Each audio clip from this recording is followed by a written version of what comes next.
To many people, radiation is viewed as harmful energy that should not be mishandled, as it can injure people and destroy the environment.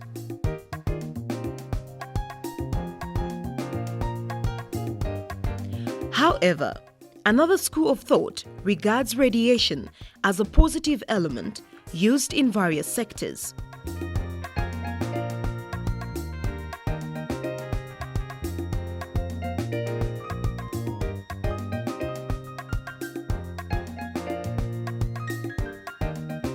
In Zambia, government set up the Radiation Protection Authority as a corporate body mandated under the Ionizing Radiation Act to regulate and issue ionizing radiation protection licenses to sectors that use radioactive and nuclear materials. The authority regulates and issues licenses to practices such as medical facilities that use X-ray machines, industries and mines that use nuclear devices, baggage X-ray scanners, and road contractors who use nuclear density gauges.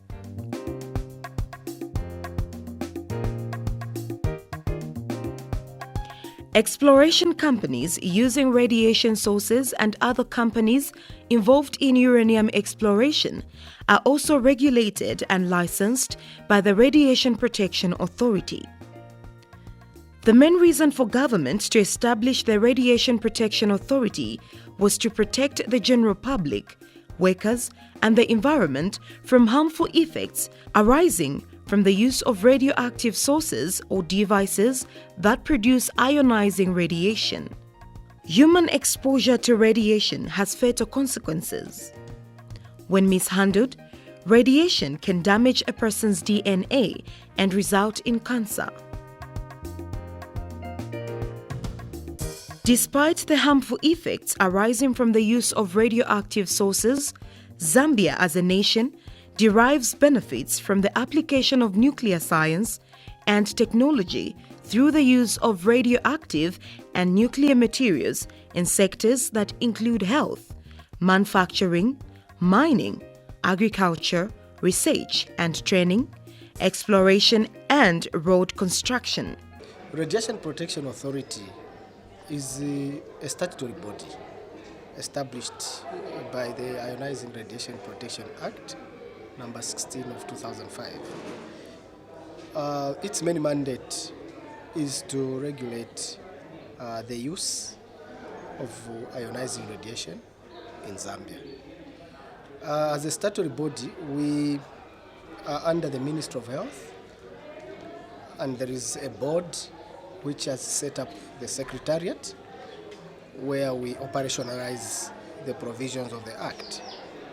This body was established by government to ensure that safety is guaranteed for all the people who are using devices emitting ionizing radiation. And these applications of nuclear science and technology is in various sectors of the economy, which includes manufacturing industry, a mining industry, agriculture, road construction, and also the movement of radioactive and nuclear materials. Government is aware about the national and international concerns pertaining to possible incidents and accidents that may arise from radiation exposure and the potential for such incidences to escalate if radioactive devices and materials are not properly monitored, managed, and controlled. This has prompted the Radiation Protection Authority to partner with the Zambia Revenue Authority ZRA and the Road Transport and Safety Agency RATSA to build capacity in monitoring, detecting and enforcing compliance regarding the importation, exportation and transportation of radioactive devices and materials.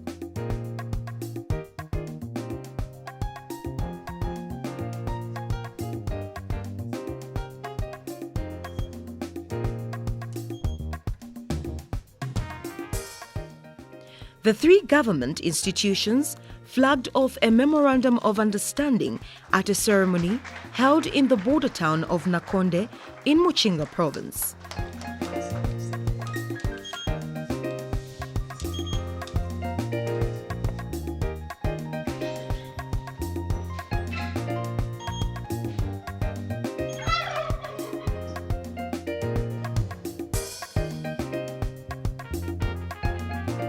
The District Commissioner for Nakonde, who was guest of honor at the event, encouraged the Zambia Revenue Authority and the Road Transport and Safety Agency to accord the Radiation Protection Authority the maximum support in controlling, detection, prevention, and compliance monitoring of movements of radioactive and nuclear materials across the borders. To encourage our colleagues at Zambia Revenue Authority and Road Transport and Safety Agents to accord the Radiation Protection Authority the maximum support in controlling the detection, prevention and compliance monitoring of movement of radioactive nuclear materials across our borders. This will enhance government's mandate of protecting the public, workers and environment from harmful effects that may arise from exposure to radiation.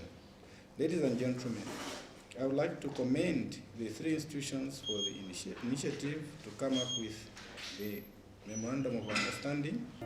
The collaboration among the three institutions is expected to prevent transboundary and illicit trafficking of radioactive devices and materials at border entry points across Zambia.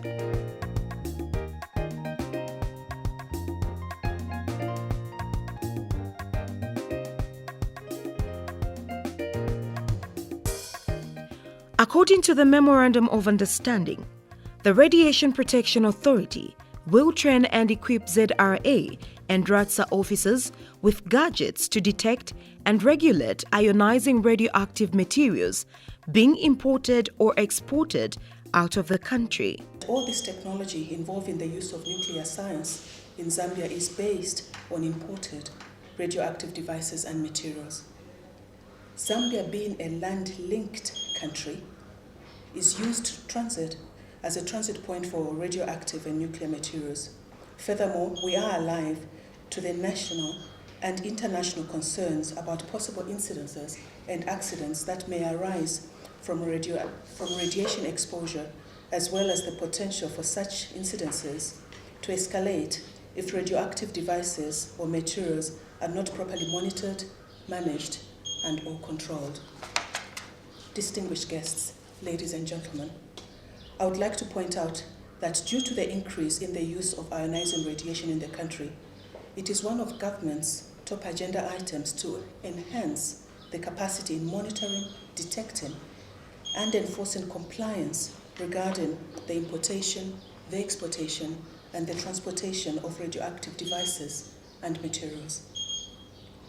Despite non-beneficial uses of these materials, radioactive and nuclear materials are potentially harmful, and this may affect the health and the everyday life of the public and the workers and the environment. The Zambia Revenue Authority has presence at all the country's border points. By partnering with ZRA, the Radiation Protection Authority will enhance its role of monitoring and detection of radioactive materials coming into Zambia and those going out of the country. As ZRA, we appreciate the role you are playing in protecting the society, the officers, and the country at large from the effects of radiation.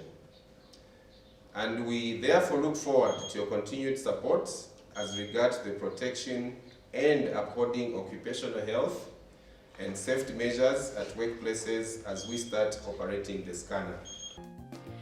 The Road Transport and Safety Agency was established through an Act of Parliament to manage road transport, regulate traffic and cross-border transportation, among other functions.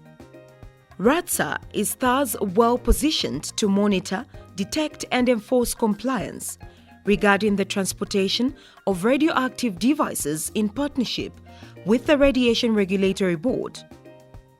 The agency has its offices on various checkpoints along all the highways in the country. This Herculean task can only be achieved if all transporters, and especially drivers, adhere to the road traffic regulations. May I therefore take this opportunity to appeal to all operators and drivers to always observe road traffic rules. As RTSA, through the Road Traffic Act number 11 of 2002, will continue to support RPA and ZRA on this task. The Radiation Protection Authority is hoping to decentralize its operations by opening up offices in various districts across the country, especially those that lie along the borders. Radiation Protection Authority, even though it was established by law in 2005, it has been recently employing all its staff, and we have skeleton staff, and part of the processes for us would really to ensure that every border town has a presence of Radiation Protection Authority. And like you did hear me appealing from the district commissioner that we would need some space for us to have this office established, and that is the way to go. As soon as we have that space, we're ready to go. And that is part of the processes of us ensuring that the presence of Radiation Protection Authority is felt, especially in our border towns, and particularly in Nakonde is of key importance to us. The signing of the Memorandum of Understanding among three institutions and eventual flagging off of the partnership marks a new chapter in the history of radiation protection and safety in Zambia. It is on record that man-made radiation can be helpful as well as hazardous. Applications in medical procedures such as the treatment of certain forms of cancer depends on the use of ionizing radiation. However, if this radiation is not handled and managed properly, the lives of people and the environment could be at risk from its diverse effects.